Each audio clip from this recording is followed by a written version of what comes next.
première question de l'étude sur le fleuve Sénégal, et attention, on ne dit pas le fleuve du Sénégal, c'est le fleuve Sénégal, c'est le nom du fleuve, était de localiser le fleuve Sénégal et son delta. Donc pour ça, bien entendu, vous vous appuyez sur la petite carte là-haut, où vous pouviez dire que le Sénégal prend sa source du côté du Mali et de la Guinée, puis circule entre la Mauritanie et le Sénégal, au sud de la Mauritanie, au nord du Sénégal, et enfin euh, se jette, son embouchure, qui est un delta, se jette dans l'océan Atlantique. Vous pouviez aussi dire qu'il s'agit d'un fleuve qui coule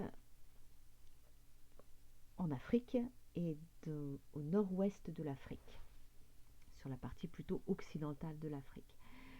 Voilà pour le situer. Ensuite, vous pouviez vous aider de cette carte-là, où vous pouviez voir un peu plus précisément ce que je viens de dire à partir de la petite carte. La deuxième question, toujours dans le petit 1, était dans quel type de milieu sont-ils situés?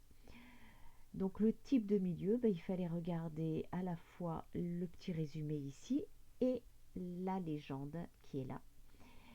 Donc dans ce petit résumé, on dit qu'il coule dans un milieu aride et on vous explique que la région s'appelle le Sahel. Le Sahel, c'est une région qui se trouve au bord du Sahara, au bord du désert du Sahara. Donc déjà ça, vous pouviez répondre juste en lisant le texte. En regardant la légende ici, vous pouviez observer que le fleuve Sénégal circule dans un milieu dans lequel on a des dunes et un tout petit peu de végétation, puisque végétation éparse, ça veut dire qu'il est très dispersé. Donc cela confirme le milieu aride du Sahel. Troisième question qui était dans la petite 1, quel est le rapport en termes de biodiversité? Eh bien, vous le voyez dans l'introduction là encore, puisqu'on vous dit que le delta du fleuve est une réserve de biosphère et on vous explique qu'elle est notamment consacrée ou intéressante pour les oiseaux migrateurs, ce que vous pouviez confirmer ici avec la carte satellite, la photo, qui montre des zones irriguées dans le delta, là où vont justement pouvoir venir les oiseaux migrateurs. Voilà pour cette question. Ensuite, vous pouviez passer à la 2. Analyser les différents usages de l'eau. Et là, on vous dit d'utiliser tous les textes. Donc, il est évident que les élèves qui n'ont fait que citer le document 2 que vous avez ici sous les yeux n'ont pas la totalité des points. Ici, vous pouviez citer, bien entendu, que les usages de l'eau, c'est pour l'agriculture, pour l'élevage, pour l'industrie et les mines, et pour l'eau potable. Donc, vous aviez déjà 4 éléments à citer. Mais bien entendu, on attendait que vous vous appuyiez aussi sur les autres documents. Ici, vous voyez que le fleuve va être utilisé pour irriguer. Donc là, on est dans l'agriculture. Mais on explique le terme d'irrigation, on dit que c'est pour l'irrigation.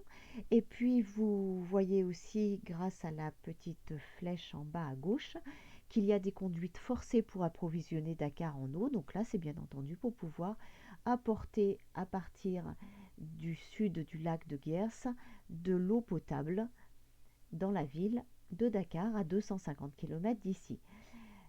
La photo vous montre qu'elle est utilisée pour la pêche et pour l'élevage. Donc ça reprend bien entendu les informations du document 2. La photo 4 vous montre la corvée d'eau, donc le fait qu'à Saint-Louis, au Sénégal, les habitants ont un accès direct à l'eau. Voilà. Ici, dans ce document, on vous explique là encore l'utilisation agricole, puisqu'on vous dit qu'il faut irriguer les champs, qu'on peut irriguer les champs grâce à cette eau. Et on vous parle aussi des ménages du bassin qui sont raccordés au réseau d'eau. Donc là, bien entendu, c'est pour l'eau potable. Donc pour les usages domestiques, ça permet d'assurer la sécurité alimentaire. Voilà, donc avec ça, vous aviez l'essentiel de la réponse.